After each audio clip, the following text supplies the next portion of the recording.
Good morning, everybody. Hamjambo. Bas, you can take your seats. Mr. Deputy President, all the other leaders present here, members of consulting firms, our construction companies, and the people of the moment, interns in the construction industry. Everybody, I want to welcome you this morning to this very important occasion. I am very happy, truly, that we are having this meeting. When I see the men and women here, professionals from the construction industry, professionals who are planners, surveyors, quantity surveyors, engineers, whether they are electrical engineers, they are mechanical engineers, structural engineers, people who work in the ICT space, and the host of professionals that are represented here today. I am very proud that indeed the housing program is maturing, and we have professionals, we have workers, we have companies, we have consulting firms in the equation. And let me begin first by saying that this moment is a very consequential moment, so to speak. Very consequential because our country, Kenya, I remember when we went out for the campaigns, one of the single most asked matter by citizens was the millions of young people who get out of school, get out of college, get out of universities, and there isn't a concrete plan on how and where they are going to work. And it was one of the issues that has always been discussed in this country. And therefore, we set out to have a conversation. And we set out to have a plan. And we put our ideas together. And we rolled it into a manifesto.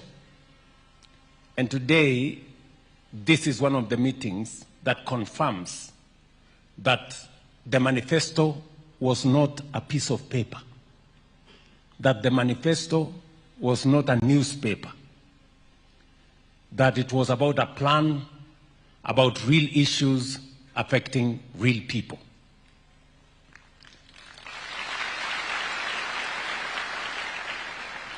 My very able deputy has told you that we had to set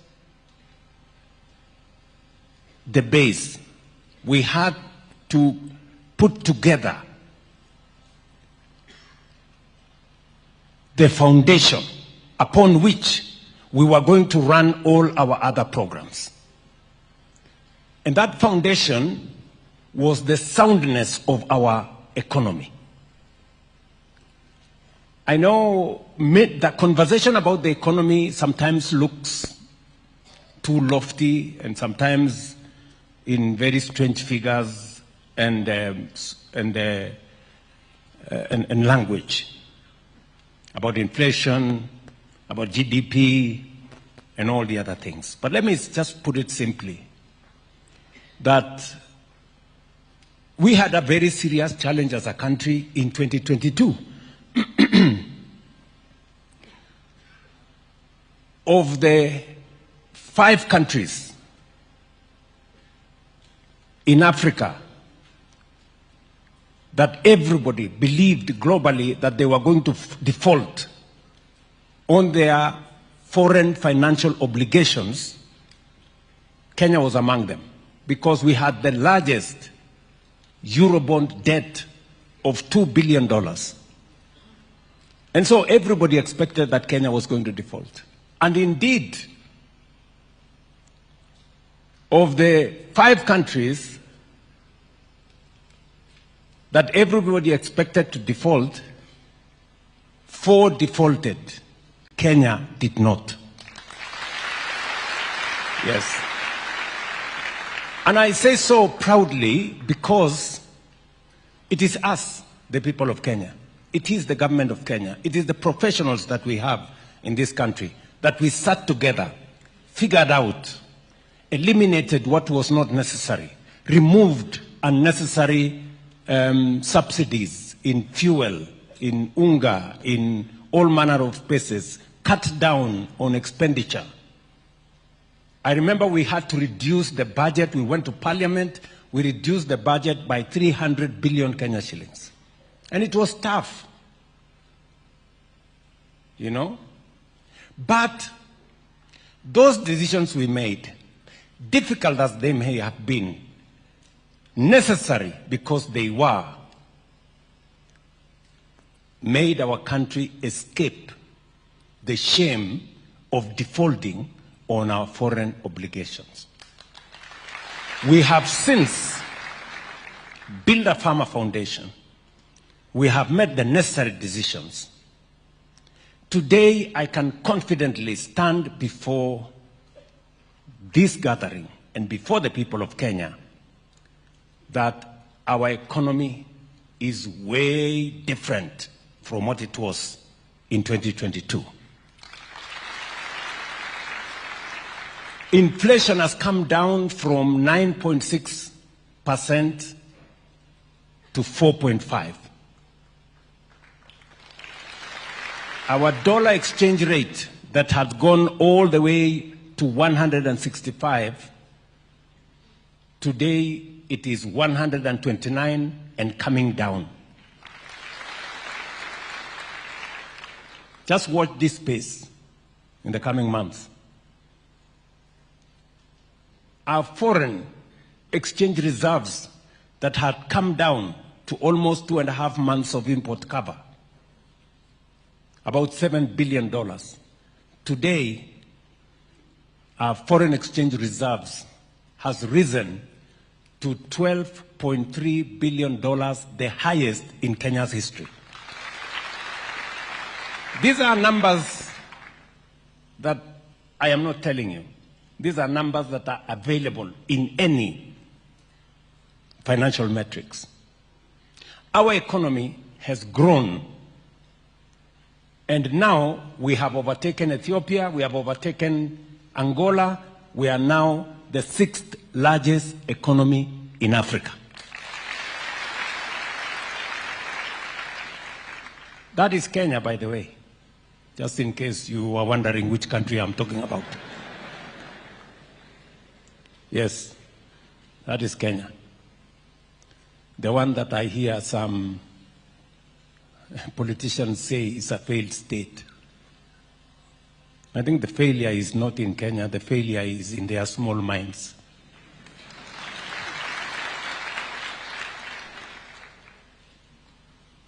And upon that foundation, we have built the rest of the plan. We have built the rest of the plan.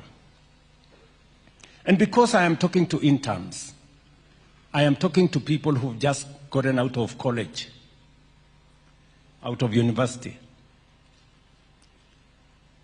We all know that any country that has made any meaningful development, they have done so by building their human capital.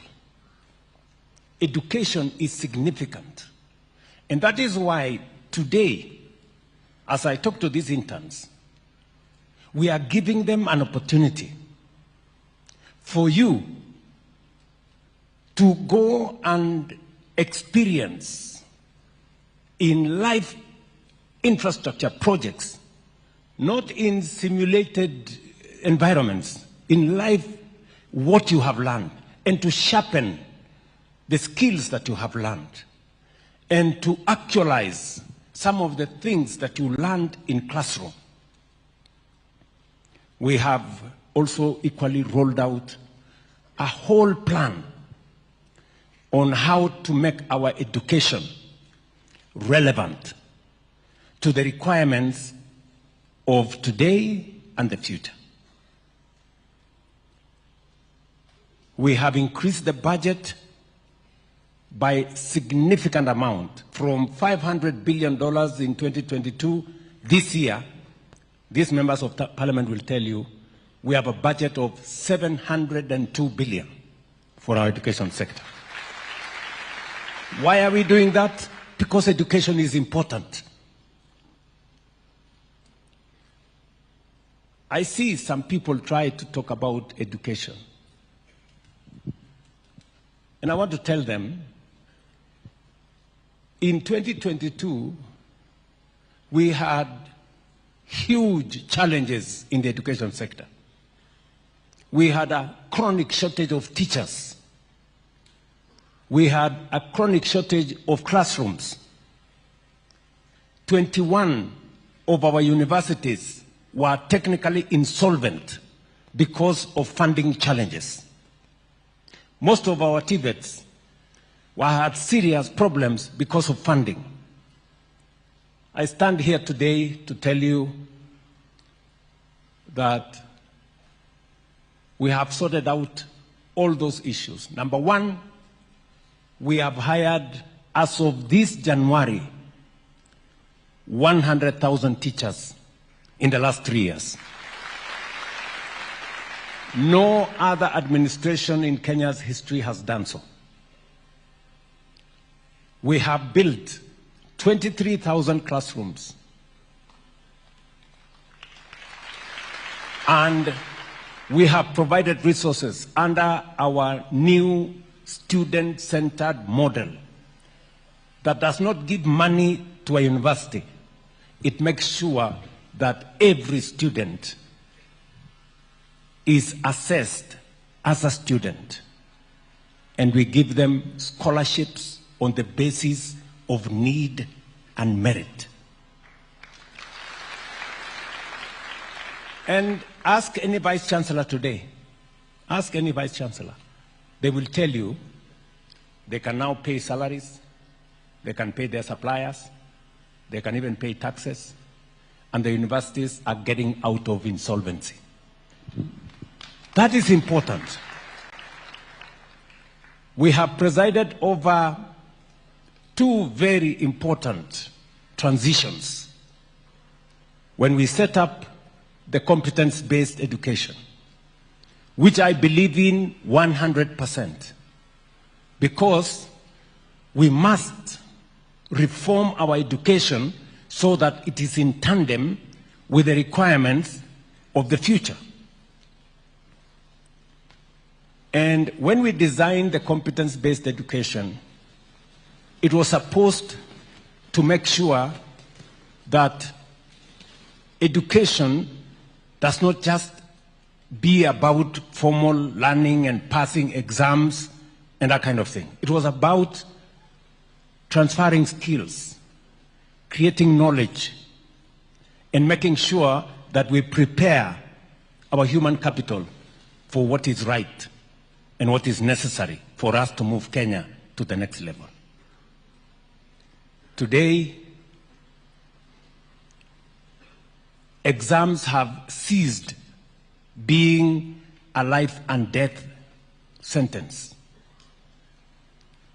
You accumulate part of your final result over time. Exams today only account for 60%. 40%, everything else accounts for it. There was a time exams were managed by the police because it was life and death. We have removed the police from managing exams. exams is part of learning. It must not be a life and death issue. So, and I'm saying we have presided over 2 transitions from primary school to junior school, and this month from junior school to secondary school. And I did say yesterday that no child should be denied an opportunity to be in class. Why? Because we have provided the resources for them to be taught. For the first time in our schools, capitation that normally gets to schools a month or 2 after schools open, we made sure that capitation was available in school before our students reported in class. And we provided the highest amount, 44 billion. And therefore, if we have provided money for teaching, and we pay the teachers, and we have the classrooms, there is absolutely no reason why anybody would keep our children out of school. And we have said we are going to look into this uniform issue, because uniforms are beginning to be another source of corruption. Some schools charge as high as 38,000 for uniforms. You know? And therefore, I have directed that there is no child who will be kept out of class because of uniform. Even if they have the uniform for the junior school, they can transition to secondary school with that uniform as they wait for the parents to organize themselves. So we are going to work with all the stakeholders, the other stakeholders, to agree so that we don't erect additional impediments to access to education. And that brings me to this meeting. Why are we here?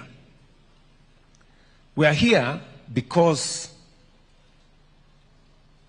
the people of Kenya told us that among the most serious challenges we have as a nation, in every home, there is a child who has finished Form 4 or college or university, and yet they don't have a job.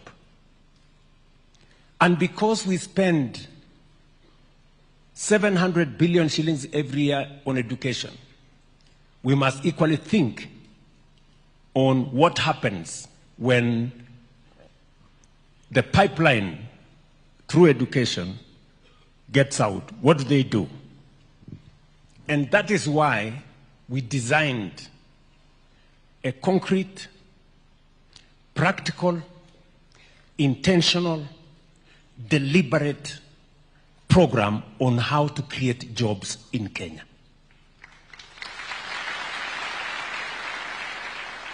We have a program running today which we are calling export of labor. And when I talk about export of labor, I am not talking about brain drain. I am talking about Kenyans who go to work abroad for 2-3 years, gain a different experience, and bring it back home and use it to develop our own country. We have 530,000 young people who have gone from Kenya to different parts of the world. Today, they are monetizing their knowledge, their skills, their expertise, their talents, and our remittances in Kenya has gone up by $1 billion, $1 billion. It was 3.8 billion in 2022. Today, it is $5.2 billion every year.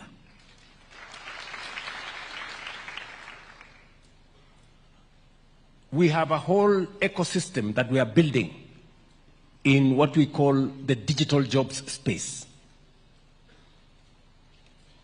We have spreading our fiber optic across Kenya. We've done 30,000 kilometers. We want to do 100,000 kilometers.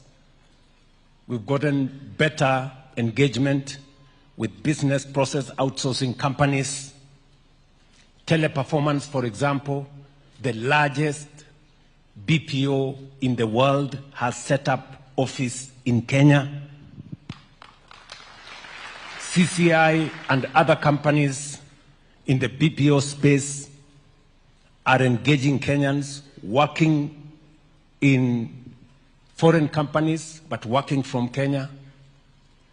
We have ICT hubs that we are building around the country. We have Jitume centers that are rolled out around the country. In every TVET, we have made sure that there is an ICT hub. And today, we have 300,000 Kenyans working in the digital space, earning money in dollars and working from home in foreign companies. Deliberate, intentional. And then we have public infrastructure. And that's why we are here today. Public infrastructure. And let me tell you, creating opportunities for employment using public infrastructure is not a new invention. You know? It is what is tested and tried globally. America, for example, in the 50s, for those of you who follow history, in the 1950s, the interstate highways that were built to get America out of recession created millions of jobs. It was intentional. If you go to Europe, if you go to Germany, for example, to get Germany out of recession, the Autobahn industry was created to deal with roads, bridges, highways, and created millions of jobs. Recently, in Philippines, what they called build, build, build. Again, just recently, 2016 to 2022, Philippines created 6.5 million jobs using investment in public infrastructure. So what we are doing in Kenya is not an invention. It is what is tested, what is tried, and what works. When we rolled out this housing program, it wasn't a new thing. National Housing Corporation was registered in 1960? 1953, I'm told, by the chair there. Almost earlier than South Korea and Singapore registered theirs. Right? But we have been, battling with what we do with it. How do we do it? It was there. We went to slum upgrading. It was there in the manifesto of every political party. For the last 30 years, housing has been a permanent feature in every political party's manifesto. In fact, in the last election, housing was in the manifesto of Kenya Kwanza and was in the manifesto of Azimio. Right? But when it came to implementation, my friends, politics took the center stage. Oh, Zakayo, Sijui. That's how I became Zakayo, right?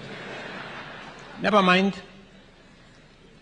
At least today, we have close to 6,000 people here, professionals, engineers, planners, surveying engineers, electrical engineers, structural engineers, civil engineers, and a host of many other trades painters, carpenters, masons, electricians, name them.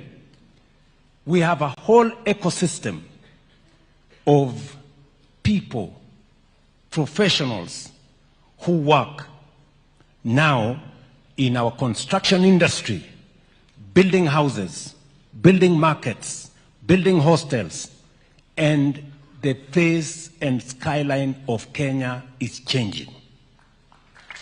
Yes, it is changing. Yes, it is changing. Go to anywhere. Go to any big town. The face and skyline of Kenya is changing. And that is why I want to persuade you, and I am very, very, very proud of this moment, that Kenya is finally doing what is right. We are finally taking charge of our own destiny and changing our country for the better. Yes. You guys will be working in real, live infrastructure projects, either in a market, or in a hostel, or in a housing program. You will be there, and you will experience firsthand that Kenya is changing. And you will help us. Your knowledge, your skills, your expertise is going to contribute to making sure that those projects are world-class standards. They are efficiently delivered.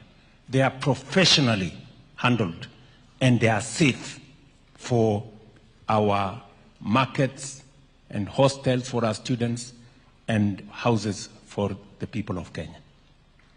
So I am really, really proud of this moment, that we finally are believing in ourselves. You know, for a very long time, politics has sabotaged our country. Negativity, believing in others more than we believe in ourselves, and speaking negative things about our country, believing that nothing can happen. You know, I've come a long way. Many people were saying, oh, this gentleman is lying to us. Oh, fertilizer was 7,000. He's saying he's lying to us. Today it's 2,500. It's real. Oh, he was going to hire teachers. We have hired 100,000 teachers. It is real. Oh, so SHA is real. 28 million people are registered today in SHA, and SHA is working. Oh, I don't know. The economy is not telling us the truth. Today, the numbers don't lie. Oh, affordable, this housing fund is a slush fund. They are going to steal all the money. Oh, you know, William Ruto is the one supplying cement. I don't know, he's supplying steel. Nonsense. Today, the houses are there. They are staring at these people. Stubborn, as always. So, good people, let us believe in ourselves. Let's believe in our country as we believe in God, because this country is going to be changed by us. And therefore, I charge you, young people. I say so because I'm old enough to be your father. Many of you are what, 30? Less? Yeah.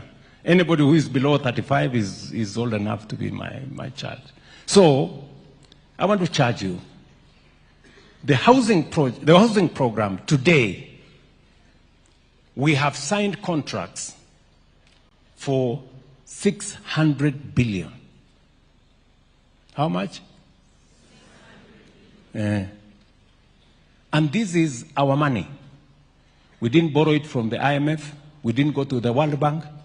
We didn't go nowhere. This is our money. We are using our money. We are engaging our companies, Kenyan companies. We are engaging Kenya's consulting firms, professionals. We are using our raw materials, and the young people of Kenya, including the interns who are here, are at it, transforming our nation. It tells you there is nothing that we cannot do if we believe in ourselves and if we provide the right leadership. If I was a coward, this project would not have happened. Vile wananipigia makelele hapo, oh, Zakayo, maandamano, nini. This project would not be there. We would not be having this conversation with these many young people. So, let me ask you, as I finish, and to thank many people who believed in Kenya. Many public servants, public officers, working Kenyans who contributed to the housing fund. They are the heroes of this program. They are the ones who have made this program what it is. And I want to encourage them that every cent that they have contributed to the housing fund, I take full responsibility that it must be put to good use, and it must develop the houses, the markets, the hostels, money that was meant for it. I must thank our professionals, consulting firms. They are great patriots. Wapigie makofi. I know I haven't had a moment to say this, but I will say it again. These consulting firms, our architects, our engineers, our surveyors, and all the people who have made housing, markets, hostels possible, they have made a very big contribution. Just imagine, their fees ordinarily would be anywhere between 8% and 12, 13, 14%. Ordinarily, that's what their fees is supposed to be. I called these people. Jennifer was there, right? We sat in a room there called number 6. And I told them, listen, you know, this is our country. Let's believe in ourselves. You people, you do one house here, one house there, one block of flat there. We want to give you scale. Let us negotiate the fees. Do you know how much we pay them today? Instead of 14% or 10%, we only pay them 2%. And they have done a wonderful job. Wapigie makofi.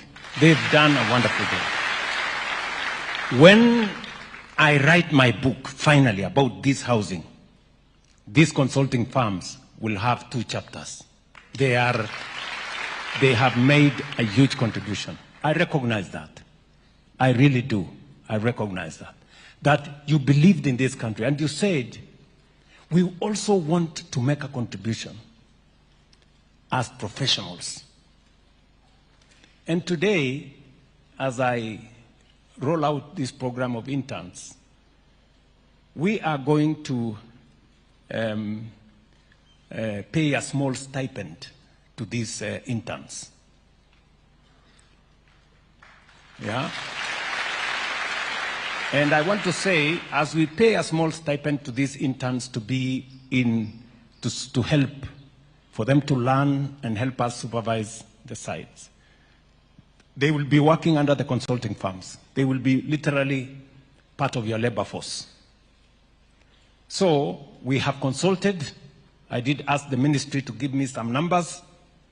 And we have agreed that for the sacrifice you have shown as consulting firms, we are going to increase what we are paying you from 2% to 3%.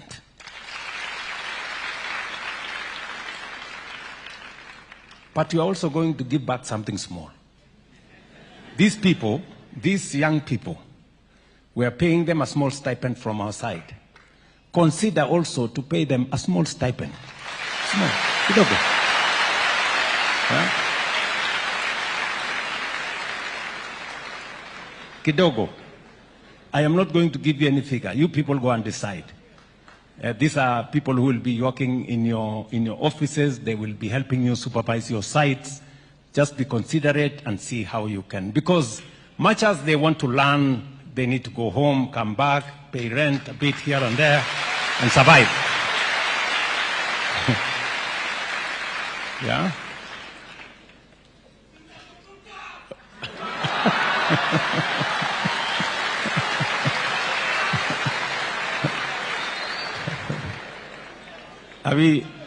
Are we together? So let me say this, you know, I really must thank these people. Let me also, you know, thank our contractors. You know, when we say that we believe in ourselves, I did ask the ministry when we rolled out this program. It would have been easy for us to bring in the Chinese and tell them, okay, you know, you have the muscle, you can build for us faster, blah, blah, blah. But we said, this program must also provide an opportunity for us to grow Kenyan construction companies. This is also their moment. As we believe in ourselves, we must also believe in them. And I must congratulate Kenyan construction companies. 95% of those companies have been exceptional. They've done their job well. In fact, I have been wondering why ordinarily you'd go to a place and they will tell you, people will tell you, no, we don't want this company, bring us the Chinese, they are efficient, they are faster. But today, you have heard here, out of 800 companies, construction companies, only one is foreign. The rest are Kenyan. So we are also building corporations of tomorrow. These construction companies we are building here today, tomorrow they are going to work in the region and they are going to work globally. And so are the consulting firms.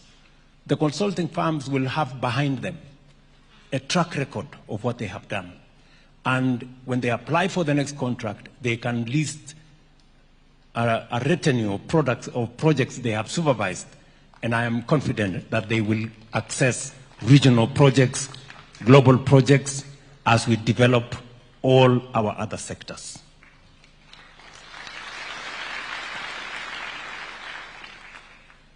Let me conclude by saying this. The construction industry that I speak to here today is just 2 years old. We have 240,000 housing projects, some towards completion, some halfway, some in different categories. We have 400 modern markets being built across Kenya.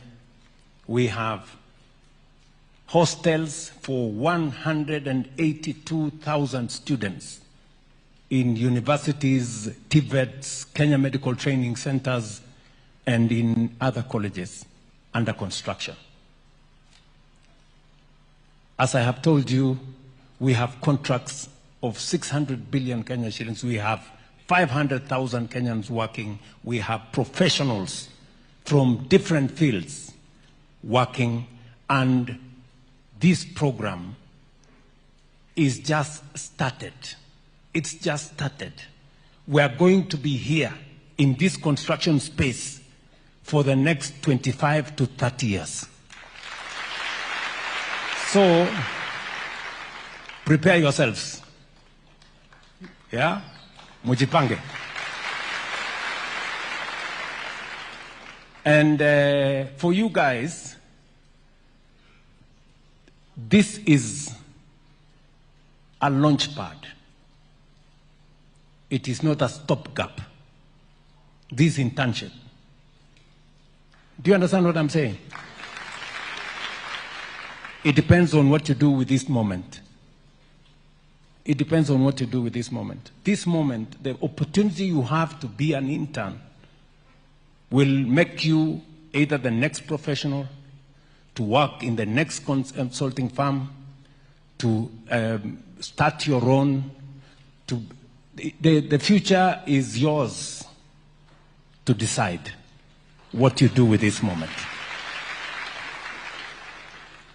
All right? I was told the dream is free, the hustle is not. Mwende mujipa. Lazima ujitume. Yeah? Sindio? So, you guys, you have a moment of history in your hands. All of us as a country, we have a moment of history in our hands. And we are not just talking about this construction space around housing markets. You've heard me. I have said recently in the State of the Nation address towards the end of last year that we are now scaling up. Kenya, for the next 20, 25 years, maybe 30 years, is going to be literally a construction site. The whole country. Right from State House here, you can see it is a construction site. Yes, and to every part of Kenya. We are rolling out, beginning this year, already we have 6,000 kilometers of road going on now, which we are finalizing. We are designing another 2,500 kilometers of highways. Rironi, Mau Summit is just the beginning. I have said we are rolling out Makutano, Embu, Meru, all the way to Maua. We are rolling out Nakuru through Nyahururu to Laikipia as a dual carriageway. We are taking from Mau Summit all the way through Kericho to Kisumu to Malaba, and from there to Nakuru to Eldoret to Malaba. We are doing, you have a list of where we are going.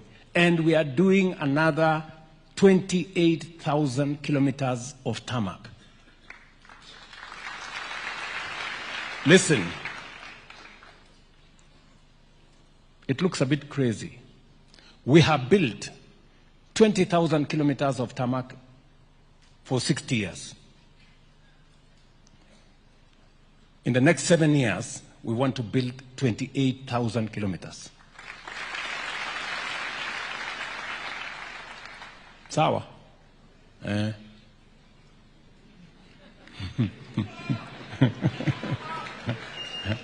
it's going to happen just in, as you see, in our lifetime. Up to 7 years in the other,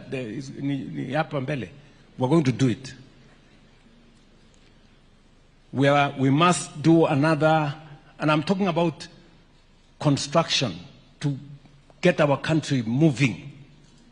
We're going to do, as I have said, 50 new mega dams, 200 medium-sized dams, and thousands of small dams across the country.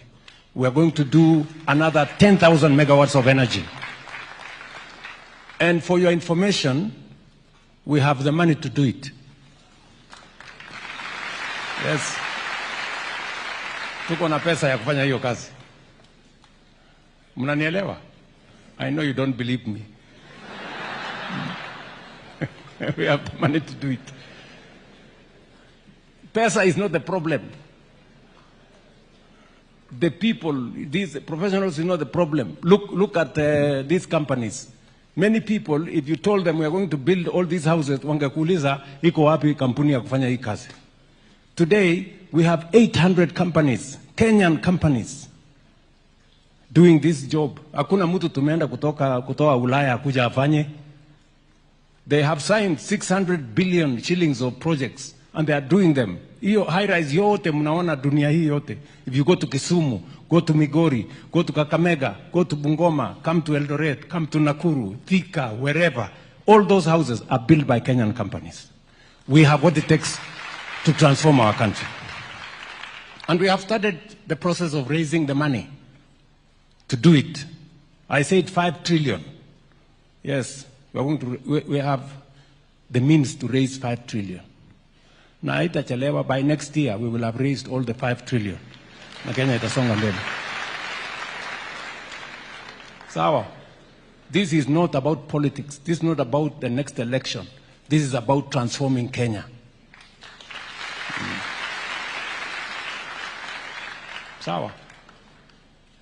You know, and I want to ask some politicians. The other day, we all agreed that divesting, privatization, is a prudent way of raising resources.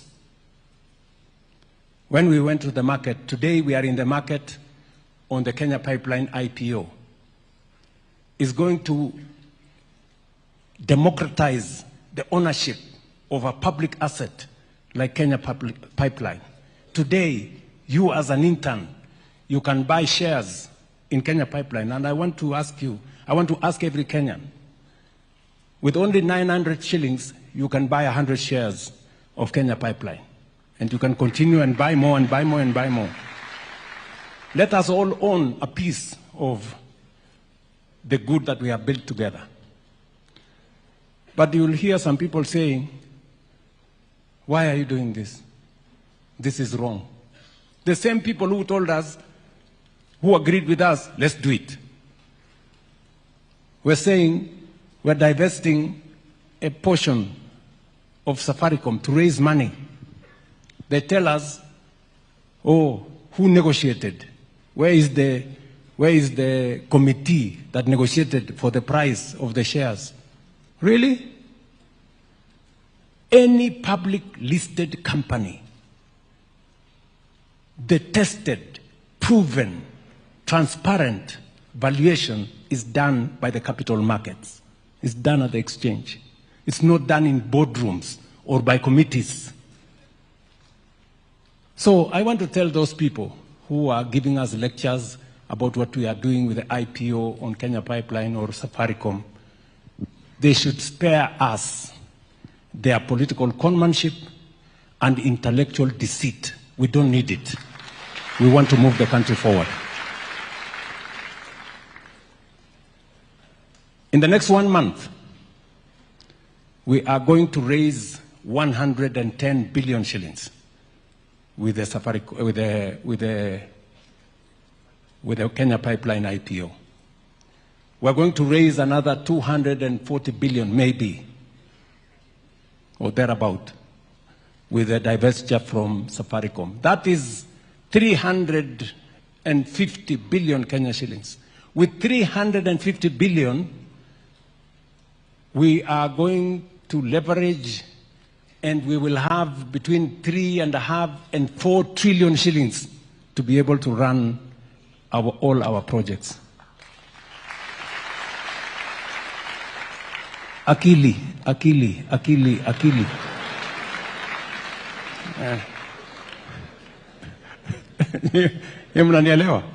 Yes, that's what is required. For a very long time, politics has sabotaged our development, small-time politics, and that's why I tell these people, we are going to change Kenya in our lifetime. When I talk about moving Kenya from the third world to a first world, I mean it, and it is going to happen right before our eyes. It is going to happen. Tunaelewana, my friends? Tuko pamoja. So believe in yourselves and let us believe in our country as we believe in God. Nothing is impossible. We are going to change this country. Kenya is moving from third world to first world by all means possible in our lifetime. Sawa. I can go on, but let me stop there. Thank you very much for listening to me. Wonderful, wonderful. Another round of applause for His Excellency. I'll request that we kindly take our seats. Let's take our seats. Your Excellency, with your permission, will now transition to the panel discussion. Our first panel discussion is women in construction. It has been long said that it's a male-dominated industry, but through the affordable housing, there is proof that this norma has been divulged, and as a result, we have very many women in construction. This session is going to be moderated by the PS Housing, PS Hinga. So as we put this together, let's put our hands together as we welcome PS Hinga, who is briefly going to give us the bios of the contractors who he's going to be having this discussion with, together with His Excellency. Karibu.